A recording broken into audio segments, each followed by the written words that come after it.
இருக்கும். இளமை அறிவோடு ஏகிற பொழுதுதான் வாழ்க்கையில மிகப்பெரிய விஷயங்களை நீங்க பார்க்க முடியும். ஒரு குறிப்பிட்ட வயசுக்கு அவரால படிக்க முடியாது. இந்த வயசுல படிக்கிற படிப்பு பசுமரத்தாணி போல அப்படியே பதிஞ்சிடும். அற்புதமா உங்களுக்கு புத்தகத்தை கொடுக்குறாங்க, வாசிப்பு திறனை ஏற்படுத்துறாங்க, ஒரு ஆய்வு கட்டுரையை கூட சமர்ப்பிக்க சொல்றாங்க. இந்த ஆய்வு செய்யறது நீங்க பிஜி எம்ஏ எம்எஸ்சிலாம் முடிச்ச பிறகு எம்பில் பிஹெச்டி பண்ணும்போது ஒரு புத்தகத்தை படிச்சுட்டு ஆய்வு செஞ்சு சொல்லுங்கன்னு சொல்லுவாங்க.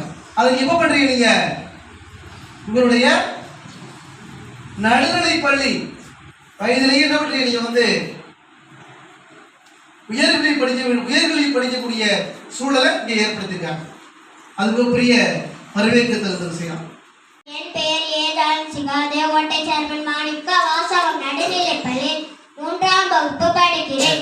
கதை எனக்கு கொடுத்த புத்தகம் பேர் கொண்டை குருவி. அது எழுதிய கலையரசி. வெளியிட்ட பதிப்பை வாசிப்பு இயக்கம் பள்ளி கல்வித்துறை. ஒரு ஊர்ல ஒரு குருவி இருக்குமா. அந்த குருவிக்கு ரொம்ப பசிக்குமா. அதனால அது அழுதுகிட்டு இருக்கும் போது ஒரு யானை வருமா. யானை நீ எதுக்கு அழுதுகிட்டு இருக்க அப்படின்னு கேட்குமா. அதுக்கு அந்த குருவி சொல்லுமா, எனக்கு ரொம்ப பசிக்குது, அதனாலதான் நான் அழுதுகிட்டு இருக்கேன் அப்படின்னு சொல்லுவான். யானை சொல்லுமா, நீக்கு ரொம்ப கவலைப்படாத, நான் உனக்கு தானியங்கள் எடுத்துட்டு வரேன் அப்படின்னு சொல்லுமா. அப்ப தானியங்கள் எடுத்துட்டு வரேன்னு சொல்லவும் அப்பெல்லாம் அது அந்த தானியங்கள் எடுத்துட்டு வர போகுமா. அப்பெல்லாம் அந்த குருவி பசி தாங்க முடியாம பறந்துகிட்டு இருக்குமா. அப்பெல்லாம் ஒரு மரம் மோதி கீழே விழுந்துருமா. அப்பெல்லாம் அது ஒரு யானைக்கு அழுகிற சத்தம் கேட்குமா. அழுகிற சத்தத்தை நோக்கி போகுமா. அப்பெல்லாம் அந்த கொண்டை குருவி தான் அழுகுமா. ஏன் நீ அழுகிற அப்படின்னு கேட்குமா. அதுக்கு சொல்லுமா, நான் உன்னை ரொம்ப பசிக்குன்னு பறந்து போனேன், அப்பெல்லாம் பார்க்காம இருக்கவும் மரம் மோதி கீழே விழுந்துட்டேன், தலை வலிக்குது, என்னால் பறக்க முடியல அப்படின்னு சொல்லுமா. அதனால நீ கவலைப்படாது, நான் உங்கள் வீட்டில் கொண்டே விட்டுறேன் அப்படின்னு சொன்னோன்னே ஃபஸ்ட்டு யானை அசைஞ்சு போய் ஒரு குருவி கூடு மாதிரி இருக்குமா. இதுவா உன் கூடு அப்படின்னு கேட்குமா. இதில் என் கூடு, இது தையல் சிட்டுக்குருவி வீடு அப்படின்னு சொல்லுமா. அப்போ அசைஞ்சு போய் அப்போ ஒரு வீடு வருமா.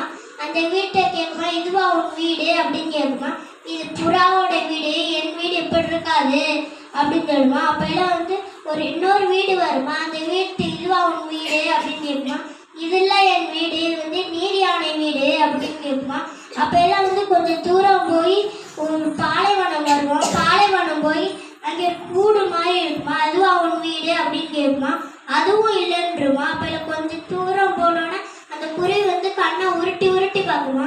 அப்பெல்லாம் அது என்ன அங்கே பார்த்துக்கிட்டு இருக்கா அப்படின்னு சொன்னோன்னா அதுதான் என் வீடு அப்படின்னு சொன்னோன்னா அதுவும் யானை கொண்டு அங்கே விட்டுருமா. குருவி சொல்லுமா, நீ செஞ்ச உதவியை நான் என்னைக்குமே மறக்க மாட்டேன் அப்படின்னு சொல்லுமா. இதுலேருந்து என்ன தெரிஞ்சுக்கிட்டோம்னா எல்லாருக்கும் உதவி செய்யணும். நன்றி, வணக்கம்.